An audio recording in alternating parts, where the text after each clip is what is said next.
My girlfriend broke into my room, crying and asked, "What did you do to my pills?" What? I quit my Clash Royale game and stood up confused. She immediately started tearing through my stuff.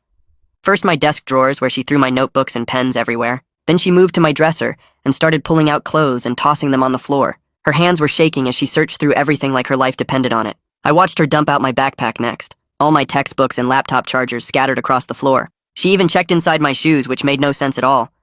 My roommate Mike walked in from the hallway and stopped dead when he saw Cheyenne destroying our room. "Dude, what's happening?"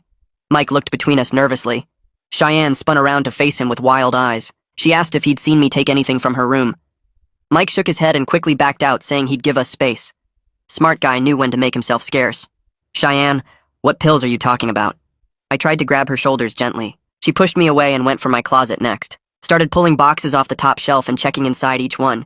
Even opened my old shoeboxes full of baseball cards from when I was a kid. Whatever she was looking for had her completely desperate. That's when she pulled out her phone and showed me a text from her roommate, Carla. It said Carla had seen someone who looked like me in their room earlier that day. There was even a blurry photo attached showing a guy in a black hoodie going through Cheyenne's nightstand drawer. The person in the photo did look like me from behind. Same height and build, same black North Face hoodie I always wore. But I'd been in the library all afternoon working on my economics paper. I even had the timestamps on my laptop to prove it. "That's not me. I swear I haven't been in your room today." I showed her my laptop history. Cheyenne wasn't listening, though. She collapsed on my bed and put her face in her hands. Started talking about how she needed those pills and couldn't function without them. How everything would fall apart if she didn't have them by tomorrow. Her breathing was getting faster and more panicked. I sat next to her trying to understand. In all our months together, I'd never seen her take any medication. Never noticed pill bottles in her room. Never heard her mention any health issues. But now she was acting like these mysterious pills were life or death. "We can go to the health center. Get you whatever prescription you need." I rubbed her back gently. She shook her head frantically, said it was too complicated to explain, that normal doctors wouldn't understand, that she'd tried the traditional route before but it didn't work. Nothing about this was making sense, but Cheyenne was getting more agitated by the minute. Then she mentioned something that made my stomach drop. Her ex-boyfriend Jeremiah had texted her last week asking about her new relationship, making comments about how I better treat her right. She'd ignored it, but now she wondered if he was involved somehow. I pulled up Jeremiah's Instagram and felt a chill run down my spine. His most recent photos showed he'd dyed his hair dark brown just like mine, was wearing similar clothes in every picture. There was even a photo of him standing outside our dorm building with the caption, "Visiting old friends." Cheyenne called Jeremiah, but he didn't answer. She texted asking if he knew anything about her missing pills. Within seconds, he replied with just 3 words that confirmed our worst fears. "Check your email." Cheyenne's hands trembled as she opened her laptop. There was a new message with no subject line. Just a photo attachment showing a small, unmarked pill bottle sitting on what was clearly Jeremiah's desk. Next to it was a printed photo of me and Cheyenne from her Instagram. The message below was simple. He wanted to meet with Cheyenne tonight. Alone, at his off-campus apartment. If she brought anyone or called the police, he'd flush the pills. But if she came by herself, he'd return them and never bother her again. He just needed closure. "You can't seriously be considering this." I stood up pacing, but Cheyenne was already grabbing her jacket. She explained she had no choice. That without those pills, she'd end up in the hospital by tomorrow night. That her parents would find out things she'd kept hidden. That her scholarship would be at risk. Everything in her life would unravel. I tried to stop her, but she was determined. Promised she'd be careful. Said Jeremiah was manipulative, but not dangerous. That he was just a lonely guy who couldn't let go. She kissed me quickly and left before I could convince her otherwise. That was 3 hours ago. Now I was sitting in my destroyed room staring at my phone. Cheyenne wasn't answering calls or texts. Her location sharing was turned off. Carla hadn't seen her come back. I'd driven by Jeremiah's apartment twice but couldn't see anything through the windows. Finally, my phone buzzed. A text from Cheyenne's number, but it didn't sound like her. Too formal and cold. Said she was fine and had decided to give Jeremiah another chance. Told me not to contact either of them again. My hands started shaking as I read it over and over. Then another text came through. "Cheyenne doesn't take pills, she's trying to trap you." I grabbed my phone and started taking screenshots of both messages. My fingers kept slipping on the screen because my hands wouldn't stop shaking. I saved each screenshot with the timestamp showing at the top. The first text said Cheyenne wanted to give Jeremiah another chance. The second one warned me she was trying to trap me. Neither one made any sense, but I needed proof of both. Mike pushed open our door and stopped when he saw me sitting in the middle of all the mess Cheyenne had made. He asked what happened, and I just held up my phone to show him the texts. He read them twice, then looked around at the scattered notebooks and clothes everywhere. I started explaining from the beginning while we picked stuff up off the floor. Told him about the blurry photo of someone who looked like me in Cheyenne's room. About Jeremiah stealing her pills and demanding she meet him alone. About her leaving 3 hours ago and not answering any calls. Mike listened while shoving my textbooks back into my backpack. He said we needed to call someone, but I shouldn't go to Jeremiah's apartment by myself. The guy was clearly unstable and trying to mess with both of us. We spent the next 20 minutes getting the room back to normal. Mike grabbed armfuls of clothes and dumped them on my bed while I reorganized my desk drawers. I kept checking my phone every few seconds, hoping Cheyenne would text something that actually sounded like her. Nothing came through. Mike said the whole pill situation was weird because he'd never seen Cheyenne take any medication either. Never noticed her acting sick or mentioning doctor appointments. Whatever these pills were, she'd kept them completely hidden from everyone. We finished cleaning and sat on our beds staring at each other. Mike suggested calling Carla since she was Cheyenne's roommate and might know more about the medication thing. I pulled up her number and hit call. She answered on the third ring, sounding half asleep. I explained that Cheyenne went to meet Jeremiah alone at his apartment and wasn't responding to anyone. Carla's voice went from sleepy to worried in about 2 seconds. She asked if I'd tried campus security, and I said not yet. Carla started talking fast about how Cheyenne had been acting strange lately. Said she'd catch Cheyenne taking pills from an unmarked bottle, but Cheyenne would never explain what they were for. Just said it was complicated and changed the subject. Carla also mentioned that Jeremiah used to show up at their dorm all the time last semester. He'd wait outside their building or follow Cheyenne to class. It got bad enough that Cheyenne filed a no-contact request through their RA, but Jeremiah kept finding ways around it. This whole pattern of controlling behavior suddenly made way more sense. Jeremiah wasn't just some lonely ex who couldn't let go. He was actively stalking Cheyenne and using these pills as leverage. I thanked Carla and told her I'd keep her updated. Then I grabbed my car keys and headed out. Mike called after me asking where I was going, but I was already down the hallway. I drove across campus to the street where Jeremiah's apartment building sat, found a parking spot with a clear view of his unit on the second floor. Lights were on behind the curtains, but I couldn't see anyone moving around inside. I sat there for maybe 15 minutes just watching those windows. My phone stayed silent. No text from Cheyenne. No calls. Nothing. I kept thinking about that second warning text. Someone had used her phone to tell me she was trying to trap me, but who sent it and why? Was it actually Cheyenne trying to warn me? Or was it Jeremiah messing with my head? Sitting in my car feeling completely helpless, I debated whether calling the police would help or make things worse. What if Cheyenne really was there voluntarily and I got her in trouble? What if those pills were something illegal and the cops showing up caused more problems? But what if she was in danger and needed help right now? My phone buzzed with a text from Mike. He said we should call campus security instead of the actual police. They could do a wellness check, which was less aggressive, but still got someone official involved. That actually made sense. I started my car and drove back toward campus. Mike was waiting in our room with his laptop open when I got back. He'd already pulled up the campus security website looking for their non-emergency number. I sat next to him and we found the contact page together. But before calling them, Mike suggested we contact our RA first, since he'd know the proper procedure. Mike opened our dorm group chat and scrolled until he found Lucas's name.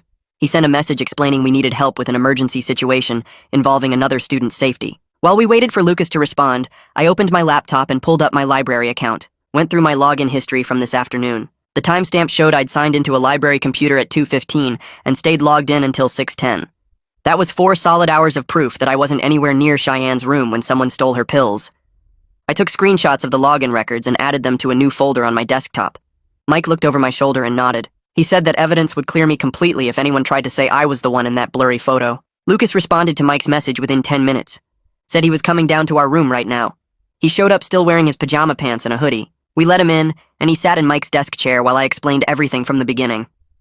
Lucas pulled out his phone and started taking notes. He asked specific questions about when Cheyenne left and what the text said.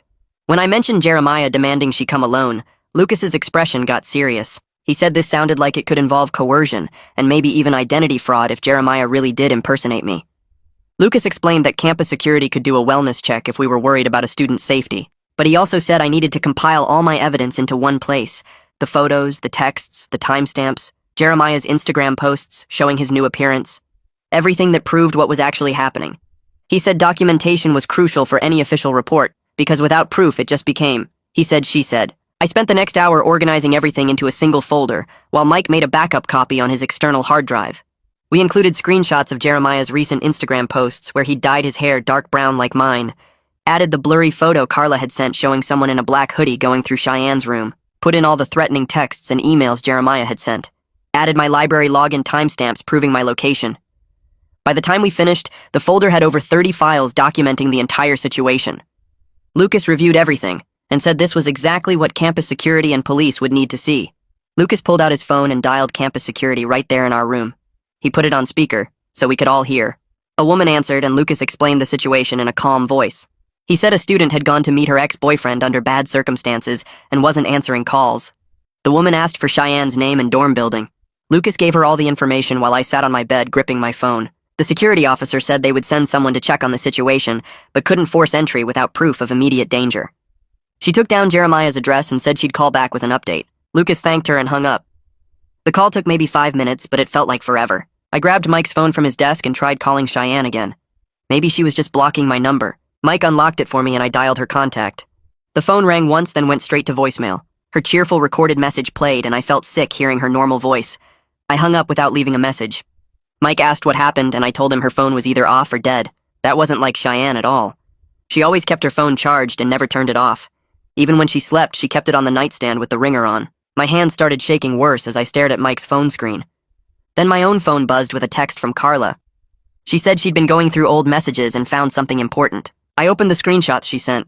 They showed a conversation between Cheyenne and Jeremiah from 3 months ago. He was talking about helping her with performance anxiety. Said he could get her pills that normal doctors wouldn't give out. Pills that would help her stay calm during presentations and tests. Cheyenne had thanked him multiple times in the messages. Called him a lifesaver. Said she didn't know what she'd do without his help. I felt my stomach turn reading it. These weren't legitimate prescription pills. Jeremiah had been supplying her with something to create dependence, to keep control over her even after they broke up. Carla sent another text saying this proved Jeremiah was manipulating Cheyenne all along. Lucas read over my shoulder and his face got serious. He said this changed everything because it showed a pattern of control and coercion. My phone rang and I jumped, campus security calling back. I answered and the same woman from before spoke. She said they'd sent an officer to Jeremiah's apartment and knocked several times, but no one answered. They couldn't hear anything inside and had no legal reason to force entry. I asked if they could try again or wait outside. She said they'd already spent 20 minutes there and couldn't do more without evidence of immediate danger. Lucas took my phone and thanked her for trying. After she hung up, he said we needed to file a formal report with campus police in the morning. That would create an official record and give them more authority to investigate. I opened my laptop and started a new document. Lucas suggested writing down everything that happened tonight with exact times. I typed out the whole timeline starting with Cheyenne tearing through my room at 9. Added the accusation about me stealing her pills, included the blurry photo from Carla showing someone in my hoodie, wrote about Jeremiah's email demanding she come alone, put in the time Cheyenne left around 10, added the 2 conflicting texts that came through at midnight. One saying she was getting back with Jeremiah, the other warning me it was a trap. Seeing it all written out like that made the manipulation obvious. Jeremiah had planned every step, stolen the pills while dressed like me, used them as leverage to get Cheyenne alone, sent contradictory messages to confuse everyone. Lucas read through my timeline and said it was perfect documentation. Mike suggested we go watch Jeremiah's apartment in case something happened. I grabbed my car keys and we headed out. Lucas said he'd stay in the dorm in case security called back. Mike and I drove to Jeremiah's building and parked across the street where we could see his unit. The lights were still on behind the curtains. We sat there watching for any movement or shadows. Mike took the first hour while I tried to stay calm. My leg kept bouncing and I couldn't stop checking my phone. No new messages from Cheyenne. No calls. Nothing. Around 2 we switched and Mike watched while I stared at the building. A few cars drove past, but nobody came or went from the apartment. The lights stayed on the whole time. At 3 we gave up. Both of us were exhausted but too wired to actually sleep. We drove back to campus and trudged up to our room. I couldn't just sit there doing nothing, so I opened my laptop again. Started searching for information about revenge tactics and impersonation fraud. Found articles about identity theft and criminal trespassing. Read that deliberately dressing like someone else to commit a crime made it worse. The impersonation showed planning and intent. What Jeremiah did by stealing Cheyenne's pills while pretending to be me could be serious criminal charges. Trespassing and theft at minimum.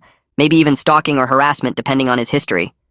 I took screenshots of the legal definitions and saved them with my other evidence.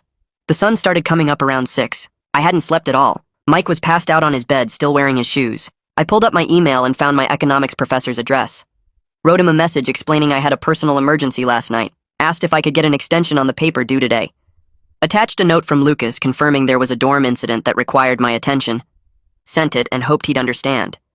My door opened at 8, and Lucas walked in carrying 2 coffees. He handed me one and I took it grateful for the caffeine. He had a stack of printed papers with campus resource information, counseling services, victim advocacy, the formal complaint process. He sat down and said he was taking this to his supervisor because it was beyond normal roommate drama. This involved criminal behavior and student safety. He asked if I was okay and I just shrugged. Didn't really know how to answer that. Lucas said we had a meeting with the housing director at 9. He'd already set it up and explained the basics. She wanted to review all my evidence personally. We walked over to the main housing office right at 9. The director was a woman in her 50s who looked serious but kind. She introduced herself and asked me to sit down. Lucas stayed with me for support. I pulled out my laptop and showed her everything. The timeline, the screenshots, Jeremiah's Instagram posts, my library login records, the texts from Carla. She read through it all carefully, taking notes. When she finished, she looked up and said this needed to involve campus police immediately. Identity fraud and coercion were serious issues that went beyond housing policy. She picked up her phone to make the call. She dialed campus police and put it on speaker while she explained the situation to the dispatcher. Gave them my name and student ID number. Said she needed an officer to take a formal report about identity fraud and possible trespassing. The dispatcher asked a few questions about the incident and checked something in their system. Then she scheduled me for 11 a.m. at the campus police station. The housing director thanked her and hung up. She turned to me and said if Jeremiah had been entering dorms by pretending to be a student, they could ban him from all campus property. Not just a warning, but an actual legal ban that would get him arrested if he showed up. Lucas wrote down the appointment time in his phone and said he'd walk me over there. The housing director handed me a printed copy of the housing policy about unauthorized entry, said I should bring all my evidence to the police appointment. I thanked her and left with Lucas. We walked back toward my dorm in silence. My brain felt overloaded with everything that had happened in the past few hours. When we got to my floor, Lucas said to get some rest and he'd check on me in the morning. I went into my room and Mike was asleep on his bed. I pulled out my phone to set an alarm for 10 a.m. That's when I saw a notification from Instagram. Jeremiah had posted to his story. I opened it and felt my skin crawl. Just 3 words in white text on a black background. Finally talking. Below that was a photo of his apartment door taken from inside. The timestamp showed 2 a.m., which meant Cheyenne had still been there in the middle of the night. Hours after she'd texted me to leave her alone, I took a screenshot and added it to my evidence folder. Tried calling Cheyenne again, but her phone was still off. I couldn't sleep, so I just laid there staring at the ceiling, kept checking my phone every few minutes, hoping for some message from her. Around 7 a.m., I gave up and took a shower, got dressed and made coffee in our room's small pot. Mike woke up and asked if I'd heard anything. I shook my head and showed him Jeremiah's Instagram story. He looked at it and said that was really creepy. My phone buzzed with a text from Carla. She said she needed to send me something important. A minute later, a voice memo file came through. I hit play and heard Cheyenne's voice. She sounded stressed and scared. The recording was from 2 days ago according to the timestamp. Cheyenne was talking to Carla about Jeremiah. Said he'd been texting her all week, making comments about her new relationship, asking if I knew about certain things from her past. Then Cheyenne's voice got quieter. She said Jeremiah threatened to tell everyone something if she didn't meet with him. Tell her parents, tell the university, tell me. She didn't say what the secret was, but she sounded genuinely afraid. The recording ended and I just sat there processing it. This wasn't just about pills. Jeremiah had been blackmailing her with something else entirely. I forwarded the voice memo to my evidence folder and texted Carla back thanking her. She replied saying Cheyenne had sworn her to secrecy, but now that she was missing, Carla felt like she had to share it. I spent the next hour going through everything one more time, making sure all my screenshots were organized, all my timestamps were clear, all the evidence was ready to show the police. Lucas knocked on my door at 10:30, and we walked over to the campus police station together. It was in a small building near the administration offices. We went inside, and I gave my name to the front desk officer. She told me to have a seat and that Officer Wheeler would be with me shortly. The waiting area had plastic chairs and old magazines. Lucas sat with me and we didn't talk much, just waited. After about 15 minutes, a tall officer in his 30s came out and introduced himself as Officer Damon Wheeler. He shook my hand and led me back to a small interview room. Lucas asked if he could sit in and Wheeler said that was fine. We all sat down at a metal table. Wheeler pulled out a notepad and asked me to start from the beginning. I opened my laptop and walked him through everything, showed him the timeline I'd made, the photo of someone in my hoodie going through Cheyenne's room, my library login records proving I wasn't there, Jeremiah's Instagram posts showing he'd changed his appearance to look like me, the threatening email, the text from Cheyenne's phone, the voice memo from Carla. Wheeler took notes the whole time, asked clarifying questions about dates and times. When I finished, he sat back and reviewed his notes. He said the impersonation combined with the coercive texts could support charges of criminal impersonation and harassment, maybe even stalking depending on Jeremiah's history. He asked if I wanted to press charges and I said yes. Wheeler nodded and explained the next steps. He said he could request another wellness check, but this time with police presence. That would let them talk directly to Cheyenne and make sure she was there voluntarily, not being held or coerced. I agreed immediately because I needed to know she was actually safe. Wheeler made a phone call to campus security while I waited. He explained the situation and requested the joint wellness check. Whoever he was talking to must have agreed because he thanked them and hung up. Then he turned back to me and said, while we waited for that to be scheduled, I needed to write out a detailed statement. He handed me several blank forms and a pen. told me to include everything about my relationship with Cheyenne. When I first noticed Jeremiah's behavior, everything that happened last night, be as specific as possible with times and locations. I started writing and quickly realized this was going to take a while.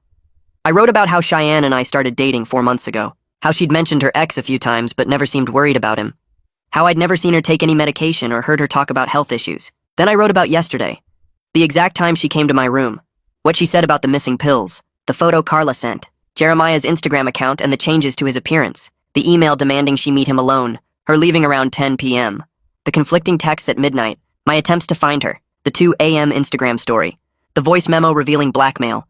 Writing it all down took over an hour, my hand cramped from holding the pen so long, but I made sure every detail was accurate and complete. When I finished, Wheeler read through my statement carefully.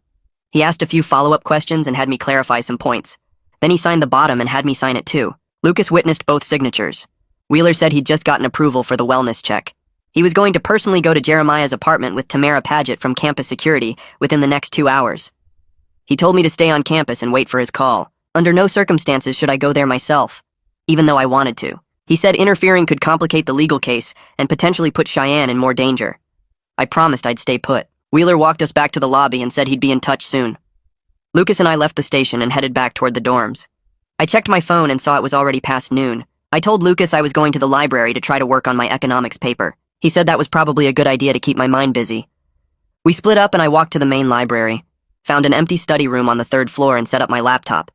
Opened my economics paper but couldn't focus on any of the words, just kept checking my phone every 30 seconds. Mike texted me asking how the police report went. I sent him a quick update saying Wheeler was doing a wellness check soon. Mike replied that he was back in our room monitoring Jeremiah's social media, said he'd let me know if anything new got posted. I tried reading my economics textbook, but the words just blurred together. Kept thinking about Cheyenne stuck in that apartment, about what Jeremiah might be saying to her, about what he was threatening to reveal. My phone buzzed with a text from Lucas. He was checking in to see how I was doing. Asked if I knew about the campus counseling services that had walk-in hours. Said maybe I should talk to someone about everything that was happening. I thanked him but said I just needed to get through the next few hours first. Then I realized I hadn't eaten anything since yesterday afternoon. My stomach felt empty but also twisted up with anxiety. The idea of food made me feel sick. I bought a granola bar from the vending machine downstairs but could only eat half of it. Went back to my study room and stared at my phone. Waiting. At 1 p.m. my phone finally rang. Officer Wheeler. I answered immediately and he said he was heading to Jeremiah's apartment right now with Tamara Paget from campus security. They'd make contact and call me as soon as they had information. He was bringing documentation about no contact orders in case Cheyenne wanted to file one. I thanked him and he said to hang tight. The call ended and I sat there holding my phone. 30 minutes felt like it was going to be the longest wait of my life. I walked around the main floor of the library trying to look busy, but my eyes kept going back to my phone every few seconds.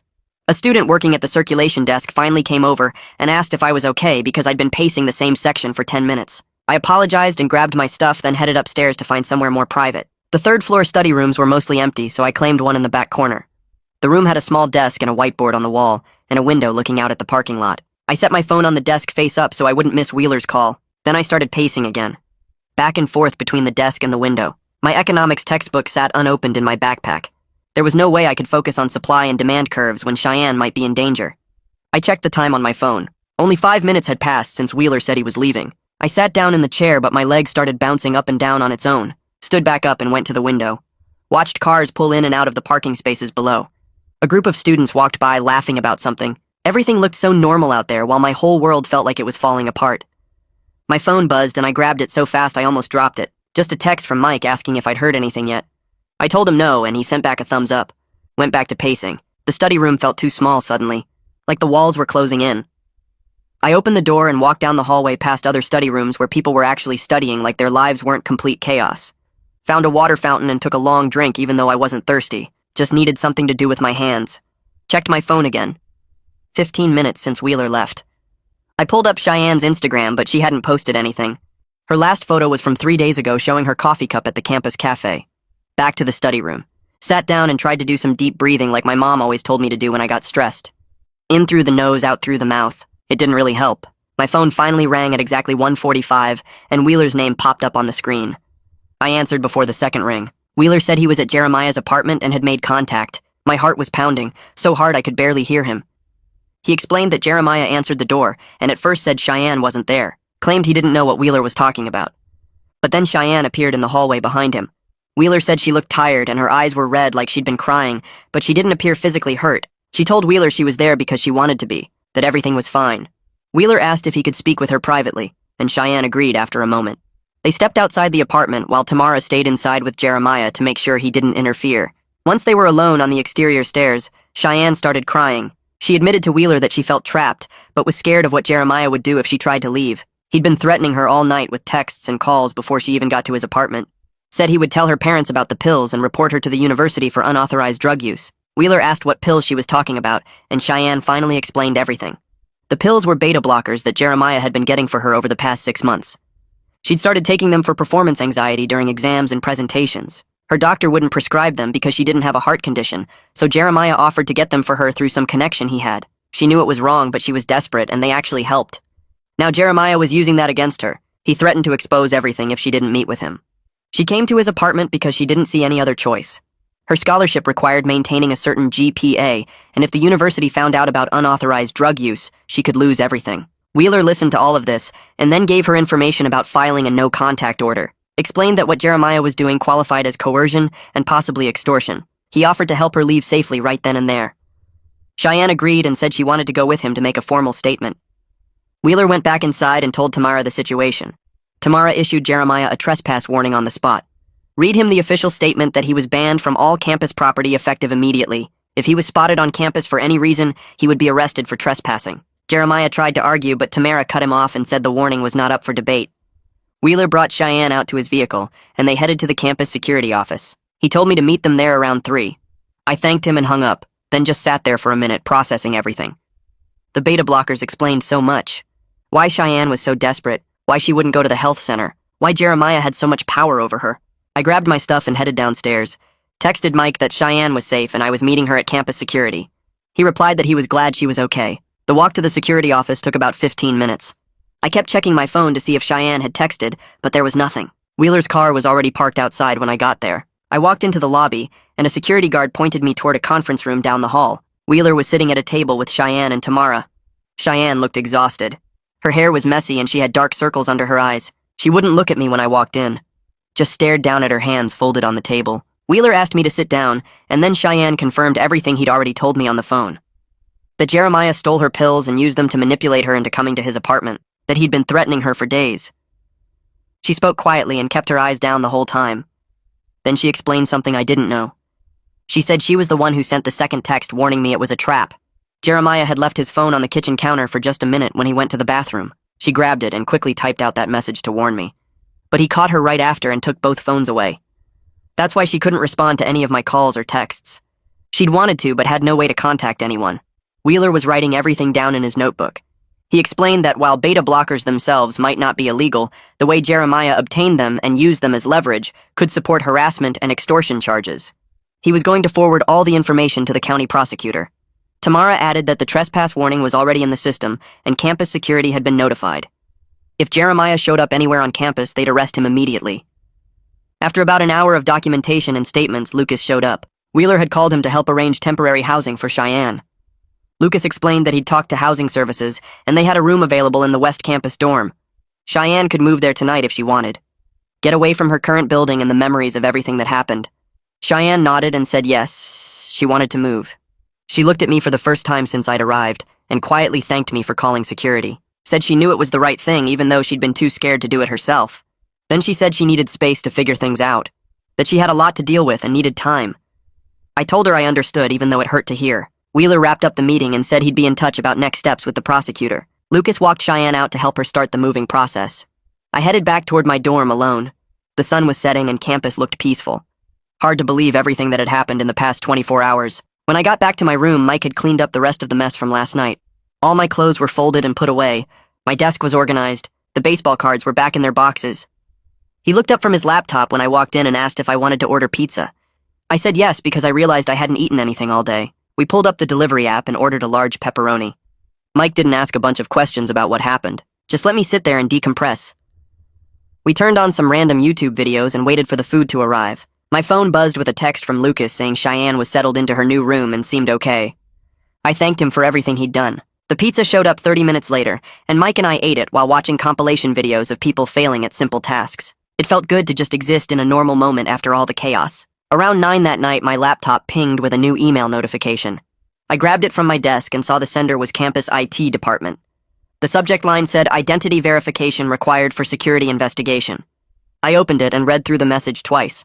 They wanted me to come to their office tomorrow afternoon to verify my account activity and answer questions about unauthorized access. Apparently, someone had sent an email to Cheyenne from a campus computer, and they were tracing which account was used.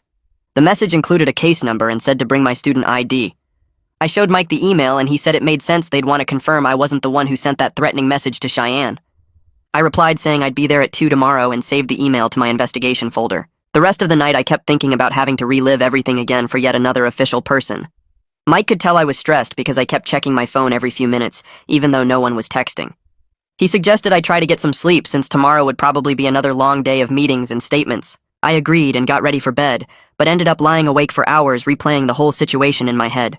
The next morning, Lucas texted asking if I had time to meet with a campus counselor. He said her name was Alicia Donovan, and she specialized in helping students deal with relationship issues and trauma. I wasn't sure I needed counseling, but Lucas said it would be good to talk to someone professional about everything that happened. He'd already contacted her office, and she had an opening at 10 if I wanted it. I figured it couldn't hurt, so I said yes, and Lucas sent me her office location in the Student Services building. I got there 15 minutes early and filled out some basic intake forms in the waiting room. The forms asked about my mental health history and current stress levels and what brought me in today. I wrote a brief summary about the situation with Cheyenne and Jeremiah and handed the clipboard back to the receptionist. Alicia came out right at 10 and introduced herself. She was probably in her 30s with glasses and a friendly smile that seemed genuine. Her office was small but comfortable with 2 chairs facing each other and some plants on the windowsill. Alicia started by explaining that everything we discussed was private unless I was planning to hurt myself or someone else. She asked me to walk through what happened over the past few days. I told her about Cheyenne tearing through my room looking for pills, the photo of someone who looked like me, Jeremiah's manipulation tactics, the threatening email, and finally the wellness check that got Cheyenne away from him.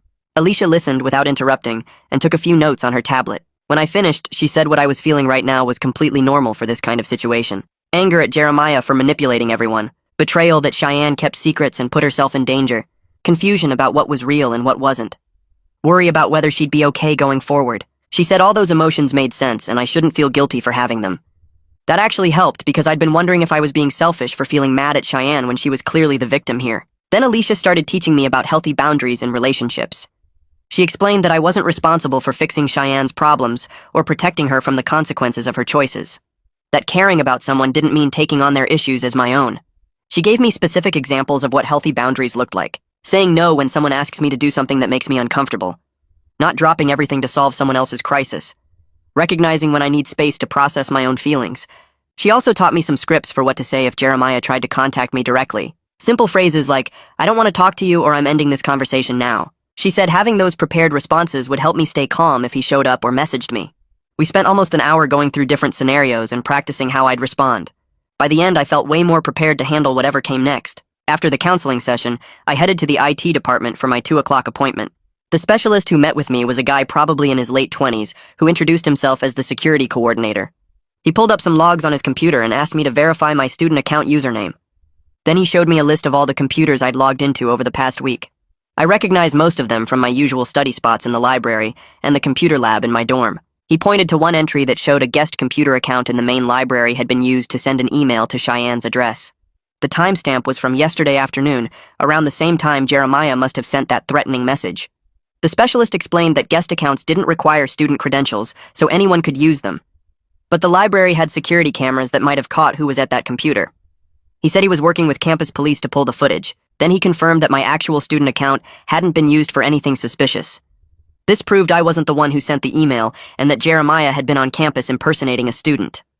The specialist said this information would strengthen the trespass case against him since he'd violated campus access policies. On day 3, Officer Wheeler called my cell around noon. I was in the library trying to catch up on homework but couldn't really focus. He said the investigation was building a strong case for criminal harassment charges against Jeremiah. They had documentation of the threatening email, the coercive texts, Cheyenne's statement about being held against her will, and now proof he'd trespassed on campus. Wheeler was working with the campus conduct office to make sure the trespass warning stayed enforced. He said campus security had been notified with Jeremiah's photo and description. If he showed up anywhere on campus, they'd arrest him immediately. Wheeler also mentioned the county prosecutor was reviewing everything to decide on formal charges. The whole process would take a few weeks, but the evidence was solid. I thanked him for the update and felt relieved that people were taking this seriously. It wasn't just going to disappear because Jeremiah decided to back off. That afternoon, my phone buzzed with a long text from Cheyenne. She started by apologizing for everything that happened and for not being honest with me from the beginning. She explained she got involved with the beta blockers because of pressure to perform well in her classes. Her scholarship required maintaining a high-grade average, and she'd been struggling with test anxiety. Jeremiah offered her the pills as a solution when she was desperate sophomore year. He said they'd help her stay calm during exams without the side effects of regular anxiety medication. At first it seemed like a good option, but then she realized he was using them to control her. Whenever she tried to break up with him, he'd threaten to cut off her supply or tell her parents what she'd been taking. She admitted she should have gone to a real doctor instead of relying on him, should have been honest with me about what was going on instead of letting him manipulate the whole situation. The text ended with her saying she understood if I didn't want to be with her anymore, but she wanted me to know the truth. I read her message 3 times before responding. Part of me wanted to say everything was fine and we'd figure it out together, but I remembered what Alicia taught me about boundaries and not taking on someone else's problems. I typed out a response saying I appreciated the apology and understood she'd been in a difficult situation. But I needed time to process everything, and I thought we should take a break from our relationship while she figured out her stuff. It was one of the hardest texts I'd ever sent. My thumb hovered over the send button for a solid minute before I finally pressed it. Alicia had helped me understand it was necessary, though. Cheyenne needed to focus on getting proper treatment, and I needed space to deal with my own feelings about what happened. Later that evening, Carla texted me thanking me for getting help for Cheyenne. She said she'd been encouraging Cheyenne to see a real doctor about legitimate treatment for her anxiety. Apparently, Cheyenne had an appointment scheduled at the campus health center for next week. Carla also mentioned something that made my stomach turn. 2 other girls from their dorm had come forward with stories about Jeremiah's controlling behavior from previous semesters. He'd apparently pulled similar manipulation tactics with other students before Cheyenne. One girl said he'd offered her pills for studying. Another said he'd stalked her after she broke up with him. Carla was helping them document everything to give to campus conduct. The pattern was clear now. Jeremiah targeted vulnerable students and used substances or threats to maintain control over them. The next morning, Lucas stopped by my room with an update. Campus conduct had opened formal cases against Jeremiah based on multiple reports of harassment and trespassing. The process would take a few weeks to complete, but the evidence was strong enough that he'd likely be banned from campus permanently. Lucas said the conduct board took these situations seriously, especially when there were multiple victims involved. He'd been collecting statements from everyone affected and forwarding them to the appropriate offices. I thanked him for everything he'd done to help. Having an RA who actually cared and knew the proper procedures made a huge difference. Without Lucas, I probably would have just sat in my room panicking instead of getting official help. That afternoon, I finally got a response from my economics professor about the extension request I'd sent days ago. He granted me an extra week to finish the paper. Said the police report Lucas provided was sufficient documentation of the emergency situation. I felt relieved because I'd been seriously worried about failing the class. The paper was worth 30% of my grade, and there was no way I could have finished it on time with everything else happening. Now I had breathing room to actually focus on the assignment, instead of constantly dealing with crisis management. I opened my laptop and looked at the half-finished draft I'd started before this whole mess began. It felt like a lifetime ago, even though it had only been a few days. Mike knocked on my doorframe the next morning and asked if I wanted to grab breakfast.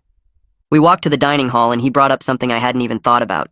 He said I should stop wearing that black hoodie for a while since Jeremiah was still out there somewhere, and people kept confusing us. Made sense. I went through my closet that afternoon and pulled out a red jacket I'd gotten for Christmas but never wore. Felt weird changing my whole style because of some creep, but Mike was right about reducing the confusion. Over the next few days, we fell into a new routine. Mike would check in every morning to make sure I was doing okay. We'd study together in the common room instead of our separate desks. He even came with me to the campus coffee shop when I needed to work on assignments. Having someone around who knew the whole situation made everything easier. I didn't have to explain why I kept checking my phone or why I avoided certain parts of campus. Lucas stopped by on Thursday with a flyer for a workshop happening that weekend.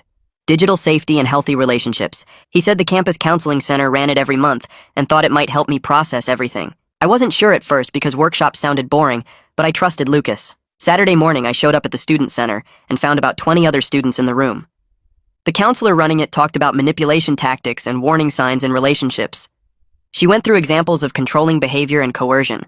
Every single thing she described reminded me of something Jeremiah had done to Cheyenne. The fake emergency to get her alone. The threats about telling her parents. Using substances to create dependence.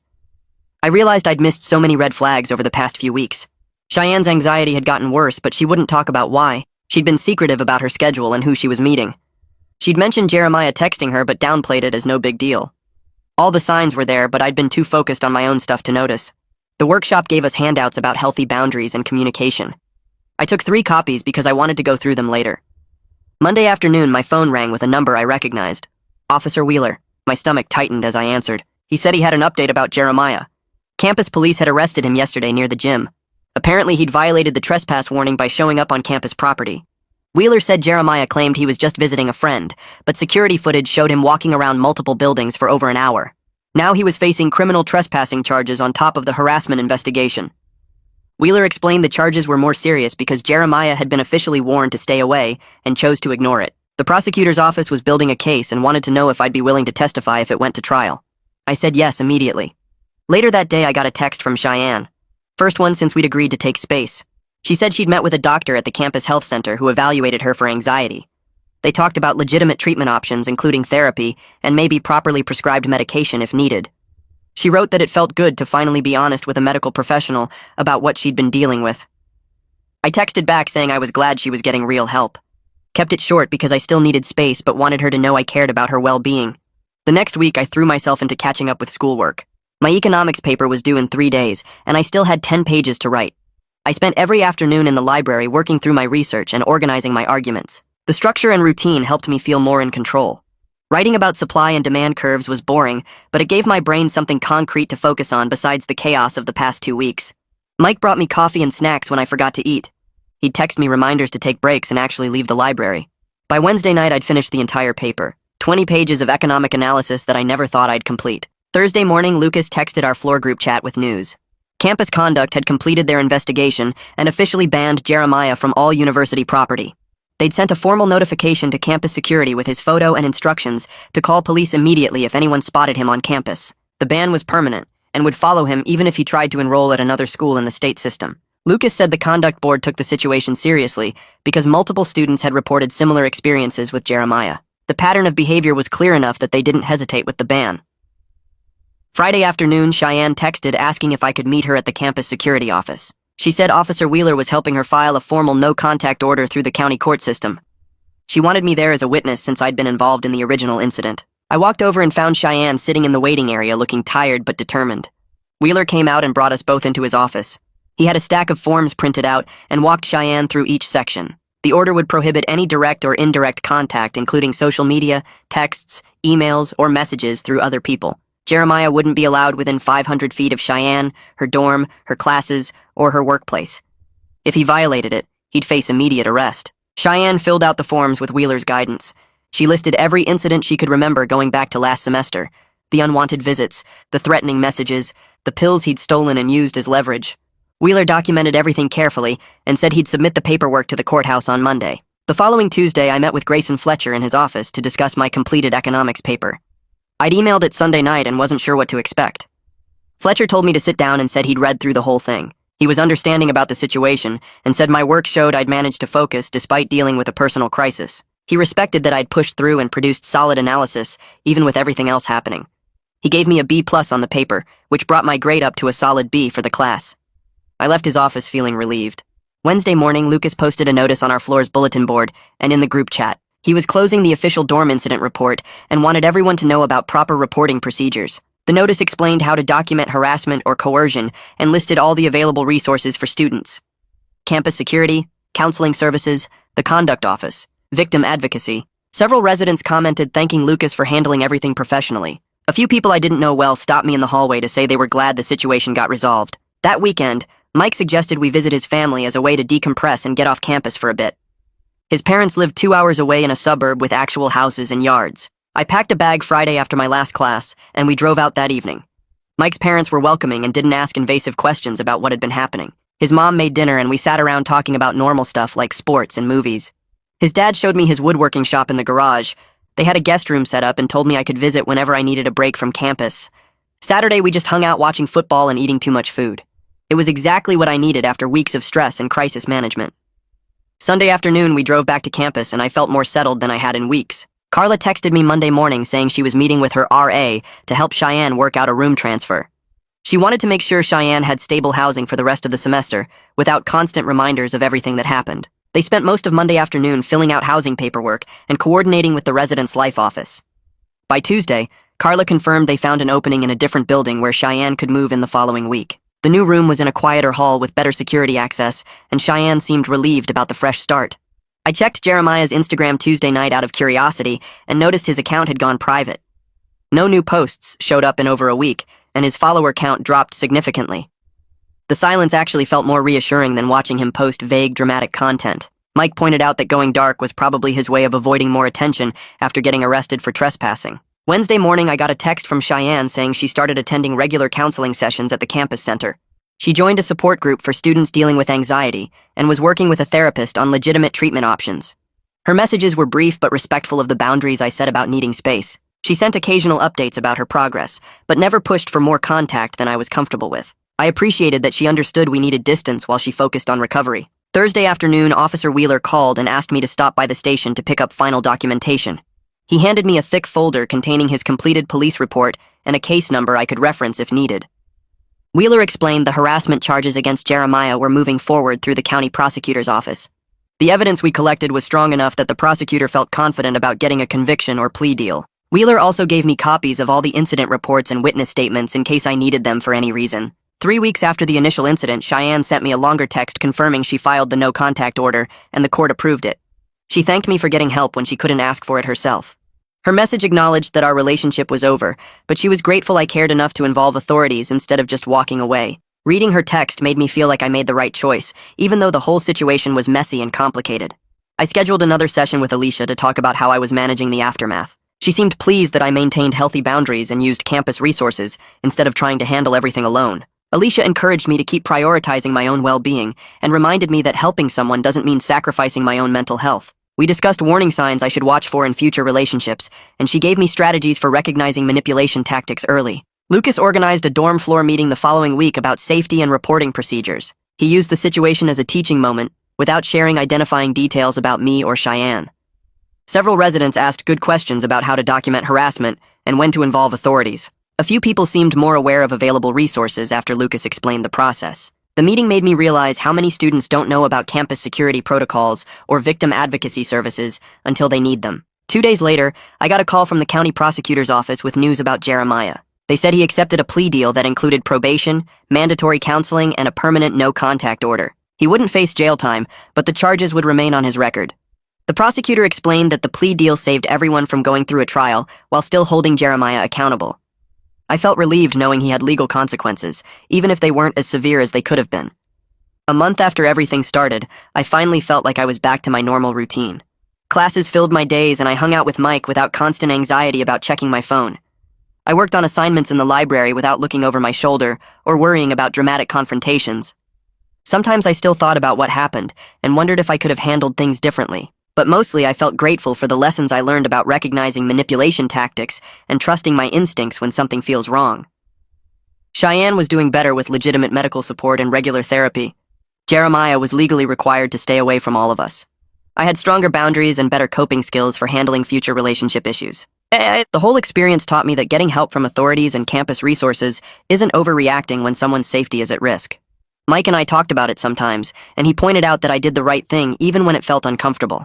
Looking back, I realized how easily the situation could have gone worse if I hadn't involved Lucas and campus police. The system worked the way it was supposed to, and everyone involved took the situation seriously. That knowledge made me feel more confident about navigating college life and future relationships with better awareness of red flags and healthy boundaries.